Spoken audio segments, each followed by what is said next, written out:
Morning student आज हम plus two के 15 चैप्टर प्रोबेबिलिटी का 13 लेक्चर स्टार्ट करने जा रहे हैं। ये प्रोबेबिलिटी का 13 लेक्चर आपकी एक्सरसाइज 15.6 को कवर करता है। अगर आप 15.6 100% सॉल्व करना चाहते हैं तो आपको लगातार 3 लेक्चर देखने पड़ेंगे, 11, 12 एंड 13। 11, 12 और 13 ये तीनों लेक्चर यानी video number 75, video number 76, video number 77 ये कवर करती है एक्सरसाइज 15.6। अगर मैंने टोटल इस एक्सरसाइज को करते हुए टोटल 3 वीडियोस बनाई। रीजन इसके पीछे ये है कि ये इस एक्सरसाइज में से एक क्वेश्चन 100% आता है, इसलिए मैंने इस पे ज्यादा स्ट्रेस दी और इसकी टोटल 3 वीडियोस बनाई। अब लगभग 95% क्वेश्चंस मैंने सॉल्व कर दिए इसमें और कुछ असाइनमेंट में भी डाले, मतलब 60% तो जरूर ब्लैक बोर्ड पे किए होंगे, बाकी 30% आपको असाइनमेंट में दिए, तो वो अब आपको कर दें। और ये लास्ट लेक्चर करने के बाद आप बेस थ्योरम यानी कि 15.6 100% सॉल्व कर पाएंगे। तो स्टार्ट करते हैं स्टूडेंट। आज के जो लेक्चर में क्वेश्चंस आएंगे वो थोड़े टिपिकल है, 3rd लेक्चर है, इसलिए सभी मुश्किल क्वेश्चंस इसी लेक्चर में डाल दिए गए हैं। तो 4 क्वेश्चन मैं इसमें सॉल्व करूंगा और आज का पहला question, suppose a girl throw a die, एक लड़की एक डाई फेंकती है। इफ शी गेट 5 और 6, अगर उसका 5 और 6 आता है डाई के साथ, she toss a coin 3 times, तो उसको एक कॉइन 3 बार टॉस करने का मौका मिलता है, यानी उसका सैंपल स्पेस ये रहा। 8 केसेस आपके साथ एंड नोटेड द हेड, और हेड नोट किए जाते हैं। इफ शी गेट 1 2 3 और 5, 1 2 3 और 4, अगर वो 1 2 3 4 में से कुछ लेती है, she toss a coins once, तो फिर वो कॉइन को एक ही बार टॉस करने का उसको मौका मिलता है, यानी उसका सैंपल स्पेस ये रहा, head and tail. And notes the whether head और टेल ऑफ टेल, और नोट करती है कि मेरा हेड आया है या टेल आया। If she obtained exactly 1 head, अब ये प्रोबेबिलिटी से पहले लिखा हुआ है तो ये A बनेगा। बेस थ्योरम में ये A इवेंट बनेगी, तो A लिखा है हमने event that getting off exactly 1 head। What is the probability that she threw a 1 2 3 और 4 with a die?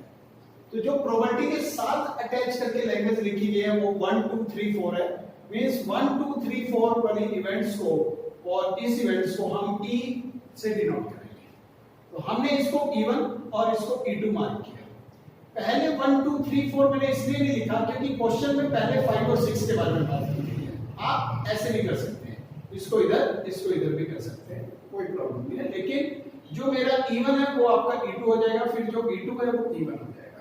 लेकिन मैंने 5 6 पहले इसलिए लिखा क्योंकि लैंग्वेज पढ़ते हुए पहले 5 और 6 के बारे में डिस्क्रिप्शन है, बाद में 1 2 3 4 के बारे में, तो आप इसको उल्टा भी कर सकते हैं अगर आपको ठीक नहीं लगता। एक बार क्वेश्चन दोबारा से समझ लेते हैं कि अगर वो स्टूडेंट जो गर्ल खेल रही है 5 और 6 लेके दिखाती है डाई के साथ, तो उसको 3 कॉइन इकट्ठे खेलने का मौका मिलता है और उसमें से उसको हेड लेना है। और अगर वो 1 2 3 4 में से कुछ लेती है तो फिर उसको एक सिक्का खेलने का मौका मिलता है और उसमें से भी उसको हेड ही लेना है। तो ए इवेंट तो बना गेटिंग ऑफ एग्जैक्टली 1 हेड, और E1 और E2 बना इवेंट दैट थ्रोइंग 5 और 6 विद ए डाई, 5 और 6 का निकालना, इवेंट दैट थ्रोइंग 1 2 3 और 4 विद ए डाई। तो ये इवेंट बन गई E1 E2।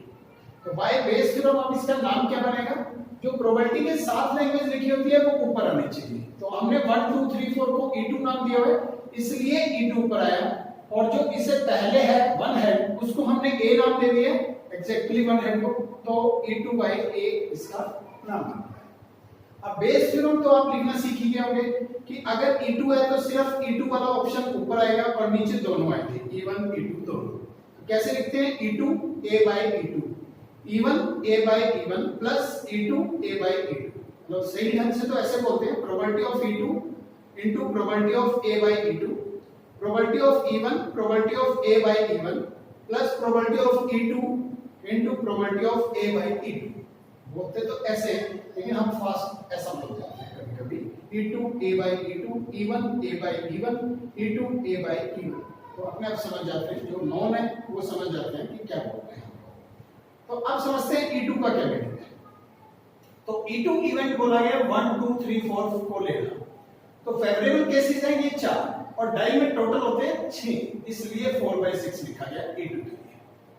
और E1 की जहां जरूरत पड़ेगी वहां पे 2/6 लिखा जाएगा, क्योंकि फेवरेबल 5 और 6 है, तो 2 और बाय टोटल डाई के लिए 6।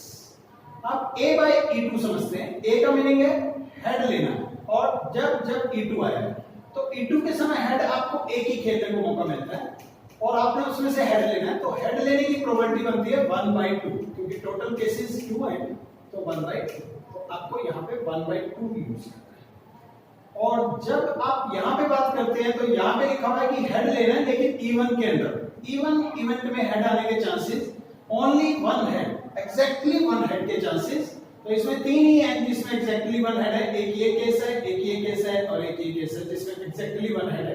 तो इसलिए फेवरेबल 3 और टोटल 8, तो 3/8 यूज कर रहे हैं। और यही वाली टर्म दोबारा भी लिखनी होती है, वो नीचे कैलकुलेशन जो कैंसिल होता है हमने कैंसिल किया।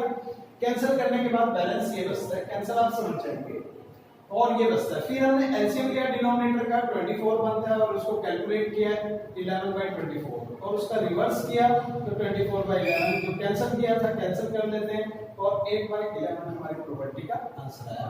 Question completely solve. स्टूडेंट ये जो क्वेश्चन अब हम करने जा रहे हैं ये थोड़ा डिफिकल्ट क्वेश्चन है। हम इसमें पहले आपको क्लियर करना चाहते हैं कि अगर मान लीजिए मैं एग्जाम में पेपर देने जा रहा हूं और मैं किसी क्वेश्चन का आंसर देता हूं, तो मेरे पास 3 आइडियाज हैं क्वेश्चन के आंसर देने के। एक रास्ता मेरे पास ये है कि मैं उस क्वेश्चन में गेस कर दूं, गेस से आंसर दूं कि इसका आंसर ये हो सकता है। दूसरा ये भी हो सकता है, दूसरा ऑप्शन मेरे पास, कि मैं उस आंसर की कॉपी कर लूं, दूसरे स्टूडेंट में से कॉपी कर लूं। और तीसरा ये हो सकता है कि मैं घर से तैयार करके गया हूं उस क्वेश्चन को, मैं उसका आंसर जानता हूं और लिख दूं। किसी भी क्वेश्चन का आंसर अटेम्प्ट करने के लिए 3 ऑप्शंस आपके पास होते हैं, बाय गेसिंग, बाय कॉपिंग और बाय नोइंग योरसेल्फ। तो इसी के बारे में इसमें बात की गई है कि आपको यहां पर कहा गया है कि या तो आप एग्जामिनिंग गेस करेगा या कॉपी करेगा या फिर वो उसका आंसर जानता होगा। तो उनकी 2 की प्रोबेबिलिटी आज क्वेश्चन में दी हुई है, तीसरी नोट्स की प्रोबेबिलिटी नहीं दी हुई कि अगर वो क्वेश्चन का आंसर जानता हो तो उसकी प्रोबेबिलिटी क्या है। तो आप खुद निकालेंगे। जब आपको पता है पूरे गेम में 3 इवेंट्स हैं तो तीनों प्रोबेबिलिटियों का सम 1 के बराबर होता है, तो 1 माइनस ये दोनों माइनस कर देंगे और आप तीसरी निकाल पाएंगे। ये आप खुद निकालते हैं। यही प्रॉब्लम यहां पे है कि अगर आप आंसर में गेस करते हैं तो उसके करेक्ट आंसर होने के चांसेस कितने बनते हैं। तो 1/4 इसलिए लिखा गया क्योंकि जब हम क्वेश्चन पढ़ेंगे तो उसमें बताया जाएगा कि मल्टीपल चॉइस क्वेश्चंस हैं और 4 मल्टीपल चॉइसेस हैं। तो 4 चॉइसेस अगर हैं तो करेक्ट आंसर होने के लिए 1/4 बनता है। और कॉपीज के केस में करेक्ट आंसर होने की प्रोबेबिलिटी बुक में दी हुई है, क्वेश्चन में दी हुई है। और तीसरी, अगर हम आंसर को जानते हैं तब उसके करेक्ट होने के चांसेस कितने हैं, तो फिर तो 100% है, यानी 1 है, फिर प्रोबेबिलिटी 1 है। तो करेक्ट आंसर होने की प्रोबेबिलिटीज में से 2 प्रोबेबिलिटीज आपने खुद सोची है कि गैस के केस में करेक्ट आंसर 1/4 बनता है और जब हम आंसर जानते हैं तब करेक्ट आंसर आने की प्रोबेबिलिटी 100% होती है, यानी कि 100/100 यानी कि 1 होती है।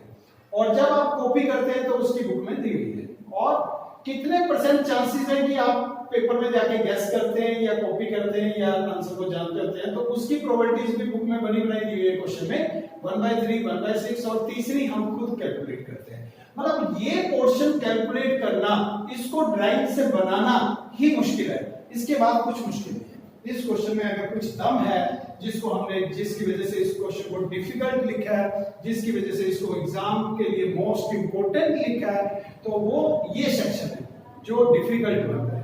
अगर आप ये सही ढंग से समझ रहे हैं कि हाँ मुझे समझ आ रहा है, तो फिर उसके बाद आपको बिल्कुल प्रॉब्लम नहीं आती। अब मैं आपके साथ क्वेश्चन पढ़ता हूं। इन ए टेस्ट, एक टेस्ट दे रहा है एंड एग्जामिनिंग, स्टूडेंट को बोलते हैं एग्जामिनिंग, जो पेपर लेता है टीचर एग्जामिनर होता है। और जो पेपर देता है वो एग्जामिनी होता है। आइदर गेस, या तो वो गेस करता है, कॉपीज या फिर वो कॉपी करता है, और नोस या फिर वो आंसर को जानता होता है। To a multiple choice question with 4 choices. और पेपर किस टाइप का है? मल्टीपल चॉइस टाइप का क्वेश्चन है और 4 चॉइसेस वाले क्वेश्चंस हैं। The probability that he makes a guess, और जब वो आंसरिंग करता है तो उसके गेस करने की प्रोबेबिलिटी क्या है आंसरिंग के समय, चाहे वो आंसर करेक्ट है या रॉन्ग है, अभी उसकी बात नहीं हो रही है कि वो आंसर कितने ढंग से दे सकता है। तो आंसर जब वो गेस बेस पे जाता है कि अब तो मैं गेस करके आऊंगा, तो वो 1/3 चांसेस है। Probability he copies the answer, और जब वो ये सोच के जाता है कि अब तो मैं आंसरिंग कॉपीज करके दूंगा, तो वो 1/6 है। और जब वो ये सोच के जाता है कि आज मैं तैयारी करके जा रहा हूं, तो उसकी प्रोबेबिलिटी 1 माइनस, ये दोनों चांसेस माइनस कर दें, तो आप जब आंसर जानते होते हैं उस समय आप 1/2 चांसेस हैं कि आप घर से निकलते हैं, और 1/2 यानी 50% चांसेस है आपके कि आज आप आंसर जानते होते हैं, आज आप तैयारी कर रहे हैं। और फिर जब आंसर आपने लिखे, उनमें से करेक्ट आंसर आने के ऑप्शंस भी लिखे गए हैं। The probability that his answer is correct, कि उसकी आंसर आने की प्रोबेबिलिटी सही है, करेक्ट है, गिवन ही कॉपीज इट, और जिस दिन वो कॉपी करता है उस समय 1/8 है। तो सिर्फ कॉपी वाली वैल्यू दी हुई है 1/8, बाकी आंसर करेक्ट वाली कोई भी चांसेस नहीं दी हुई। तो हमने खुद सोचा कि इस समय आंसर करेक्ट होने के चांसेस 1/4 बनते हैं, क्योंकि मल्टीपल चॉइस 4 टाइप का क्वेश्चन है, 4 चॉइसेस वाला क्वेश्चन है। और जब हम आंसर जानते होते हैं तब हम आंसर करेक्ट करने के चांसेस कुछ है, फिर 100% है। 100% का मीनिंग होता है 100/100, यानी 1 प्रोबेबिलिटी है उस समय जब हम आंसर जानते होते हैं, वो आंसर करेक्ट निकलेगा ही निकलेगा, क्योंकि मैं आंसर जानता हूं उसका कि ये आंसर तो मैं तैयार करके गया था घर से।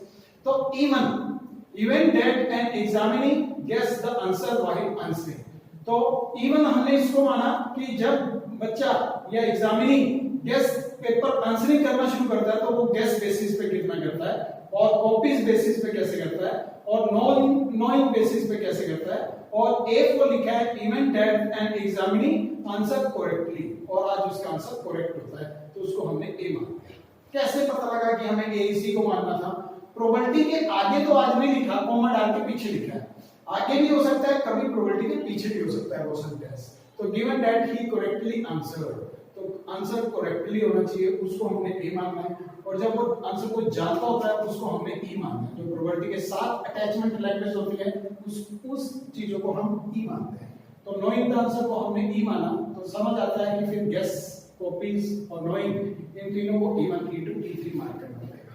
तो इसलिए हमने गेस वाली चीज को E1 माना, कॉपीज वाली चीज को E2 और नोइंग वाली चीज को E3 और करेक्ट आंसर आने वाली चीज को A।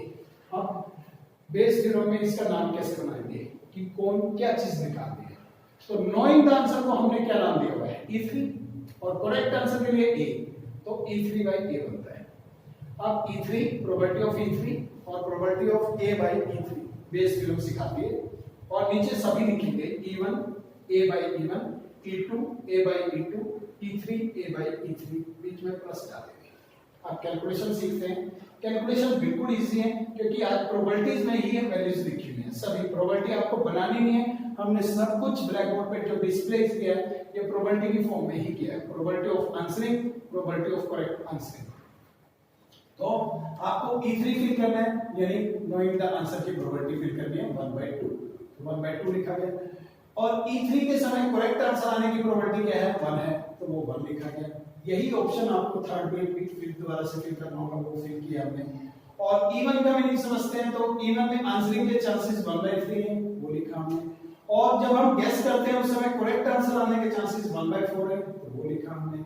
और जब हम कॉपी करते हैं तब आंसरिंग के चांसेस 1/6 है, और उन आंसरिंग में से करेक्ट आंसर आने के चांसेस बुक में दिए हुए थे 1/8 है। तो कैलकुलेशन करना शुरू करते हैं 1/12, 1/48, 1/2। तो एलसीएम 48 बना के हमने एलसीएम लिया। 48 से यहाँ पे 4 + 1 और यहाँ 24, और रेसिप्रोकल जब करते हैं तो 48/29 और कैंसिल करना शुरू करते हैं तो 24/29, इसलिए यहाँ पे क्वेश्चन कंप्लीट हो जाता है। 24/29 answer. Next question students, suppose that 5 men out of 100 कि 100 में से 5 लोग, 5 आदमी, लोग नहीं आदमी, एंड 25 women आउट ऑफ 1000, और 1000 में से 25 औरतें आर गुड ओरेटर्स, वो अच्छी वक्ता है, अच्छा बोल सकती हैं किसी भी टॉपिक पे, जो अच्छा बोल सके उसको बोलते हैं orator. An orator is chosen at random, तो हमने एक सिंपल मैन नहीं चुनना, सिंपल आदमी नहीं चुनना, बल्कि एक ओरेटर चुनना है। Find the probability that A male person is chosen, और वो कौन सा आदमी चुना जाना चाहिए, वो मेल चुना जाना चाहिए। Assuming there are equal number of men and women, और उस ग्रुप में आदमी और औरतों की संख्या बराबर है, यानी 50% आदमी है 50% औरतें। तो क्वेश्चन समझ आ गया होगा आपको, मैन और वोमेन दो लिखा जाएगा, और टोटल स्ट्रेंथ से 50-50% है तो 1/2 भी लिख सकते हैं। अगर 50% भी समझेंगे तब भी 50/100 ही बनता है, तब भी ऐसे ही बनता है। और उसमें से ऑरेटर्स की स्ट्रेंथ बताइए कि आदमियों के ग्रुप में 100 के पीछे जब हम टेस्ट करते हैं तो 5 लोग बहुत अच्छे हैं, तो 5/100 बनता है प्रोबेबिलिटी। और औरतों में जब हम टेस्ट करते हैं 1000 औरतों का, तो उसमें से 25 वोमेन अच्छी मिलती हैं, तो वो 25/100 बन जाता है गुड ऑरेटर्स की चॉइस। अब हमें क्वेश्चन क्या समझ आता है, हमें समझ आता है कि प्रोबेबिलिटी के साथ लिखा हुआ मेल पर्सन, तो मेल पर्सन को जो प्रोबेबिलिटी के साथ लिखा जाता है वो मेल और फीमेल, उनको हम E1 और E2 बोलेंगे। और जो प्रोबेबिलिटी से पहले लिखा जाता है an orator is chosen at random, तो ऑरेटर को हम ए बोलेंगे, ऑरेटर्स को हम ए। जो प्रोबेबिलिटी से पहले या पीछे लिखा जाता है वो ए बन जाता है, और जो प्रोबेबिलिटी लैंग्वेज के साथ जुड़ के आता है वो ई बोला जाता है। ये मैं जितने क्वेश्चन पढ़ा रहा हूँ हर बार बोल रहा हूँ आपके साथ। तो अब यहाँ पे समझने की कोशिश करते हैं कि हमसे डिमांड क्या की गई है। मेल पर्सन्स को हमने E1 मार्क किया है और ऑरेटर्स को हमने ए मार्क किया है, तो E1/A निकालना है, E1/A। तो E1 A/E1, E1 A/E1, E2 और A/E2 चलेगा आज के क्वेश्चन में। अब समझते हैं E1 क्या चीज है और E2 क्या चीज है। Event that selection of man, आदमी का चुना जाना E1 है। Event that selection of women, औरत का चुना जाना वो E2 है। और event that selection of an orator, और एक अच्छे ऑरेटर का चुना जाना वो हमने ए मान लिया। तो अब E1/A के लिए फार्मूला मैं पहले ही बता चुका हूं, तो E1 समझते हैं क्या कैसे निकलेगा। E1 का मीनिंग है मेंस को चुनना, तो 1/2, और उन आदमियों में से कितने अच्छे ऑरेटर्स हैं, तो 5/100। 1/2 के साथ 5/100 लिखा जाएगा, फिर प्लस डाल के 1/2 लिखा जाएगा, और फिर 25/1000 लिखा जाएगा। और इसको कैलकुलेट करना शुरू करते हैं तो 1/40, और यहाँ पे 1/40 और 1/80 बनता है। और जब हम एलसीएम लेते हैं तो 80 एलसीएम, और यहाँ पे 2 + 1 हो जाता है, तो 3/80, और रेसिप्रोकल करते हैं तो 80/3, और 40 से 80 को कैंसिल करते हैं तो 2, तो 2/3 हमारा आंसर आ जाता है। ये हमारे इस क्वेश्चन का जवाब है। नेक्स्ट क्वेश्चन थोड़ा सा डिफिकल्ट है students. A man is known to speak 4 truth out of 5 times. एक आदमी अगर टोटल 5 बार बोलता है तो उसमें सच बोलता है 4 times. He throw a pair of die, और वो pair of die फेंकता है, तो pair of die में टोटल केसेस होते हैं 36, and reports that it is a doublet, और वो बताता है कि ये डबलेट है। तो डबलेट आने की प्रोबेबिलिटी बनती है 6/36। डबलेट बोलते हैं 1 1 2 2 3 3 4 4 5 5 6 6 का। तो टोटल 6 केसेस बनते हैं, और डाई में टोटल 36 केसेस होते हैं पेयर ऑफ डाई में, तो 6/36 कैंसिल करके 1/6 बनता है। तो find the probability that it is actually A doublet, और एक्चुअली ए डबलेट चाहिए। तो एक्चुअली का मीनिंग होता है कि वो सच बोल रहा है, वो व्यक्ति सच बोल रहा है। तो प्रोबेबिलिटी के साथ सच वर्ड आ रहा है, तो स्पीकिंग ट्रूथ और not truth, speaking not truth, उसको हम E1 और E2 बोलेंगे, क्योंकि प्रोबेबिलिटी के साथ स्पीकिंग ट्रूथ होता है। एक्चुअली का मीनिंग स्पीकिंग ट्रूथ होता है। और उससे पहले डबलेट की बात की गई है, तो डबलेट को प्राप्त करने को हम ए बोल देंगे। तो अब E1 बनता है event that a man speaks truth, और E2 बनता है event that a man does not speaks truth. A बनता है event that a man gets a doublet with a pair of die। तो अब हमें समझना है कि हमें कहा क्या गया है एक्चुअली ए डबलेट, तो यानी जब वो सच बोल रहा है उस समय डबलेट। तो सच बोलने के लिए आपको E1, और डबलेट के समय आपको ए बोलना है, तो E1/A बनता है। तो E1 A/E1, E1 A/E1 plus E2 A/E2 Bayes theorem के अकॉर्डिंग सोच रहे हैं। तो अब हमें सच बोलना है, तो सच की प्रोबेबिलिटी 4/5 है, जब हम सच बोलते हैं तब डबलेट लेने की प्रोबेबिलिटी 1/6 है, तो वो 1/6 लिखा जाएगा। और यहाँ पर यही चीज दोबारा लिखी जाएगी, वो तो लिख दी। फिर जब हम झूठ बोलते हैं तो झूठ बोलने की प्रोबेबिलिटी हम खुद निकालेंगे, 1 - 4/5 सच बोलने की प्रोबेबिलिटी हटाने के बाद, तो 1/5। और डबलेट जब सच में आता है तब 6/36 है, और जब हम झूठ बोल रहे होते हैं तब डबलेट नहीं आता, हम झूठ बोलते हैं कि डबलेट आया हुआ है, तो 1 - 1/6 यानी कि 5/6 चांसेस है। तो यहाँ पे लिखा जाएगा झूठ बोलते समय झूठ बोलने वाली प्रोबेबिलिटी और उसी की डबलेट, तो उस समय डबलेट नकली होता है, वो डबलेट नहीं होता, तो 5/6 होता है। और ये 5/30 और ये 4/30 और ये 4/30। जब आप एलसीएम लेके रेसिप्रोकल करते हैं 30 से 30 कट जाता है और आपका आंसर आ जाता है 4/9। ये हमारे इस क्वेश्चन का फाइनल आंसर है। असाइनमेंट के लास्ट में स्टूडेंट मैं आपको असाइनमेंट नंबर 77 दे रहा हूँ, और इसमें टोटल 3 क्वेश्चंस मैंने डाल दिए हैं, आंसर्स भी लिख दिए हैं, और ये सभी के सभी क्वेश्चंस आपके उन्हीं क्वेश्चंस पे बेस्ड हैं जो क्वेश्चन मैंने आज सॉल्व पोजीशन में डाले हैं, तो उनके बेस पे आप इनको भी कर सकते हैं। और एक्चुअली का मतलब यहाँ पर एक्चुअली और यहाँ पे भी एक्चुअली है, तो ट्रुथ है कि इस आदमी का सच बोल रहा, और ये क्वेश्चन बिल्कुल वैसा ही है जो एक क्वेश्चन था वहाँ पर कि एक स्टूडेंट एग्जाम में ही गैस करता है, आंसर को जानता है या फिर कॉपी करता है, तो उससे मिलता जुलता ये क्वेश्चन है। तो आप ये तीनों क्वेश्चंस कर पाएंगे स्टूडेंट, आप कीजिए। कोई प्रॉब्लम आती है तो आप मुझे कॉल करिए। Thank you student.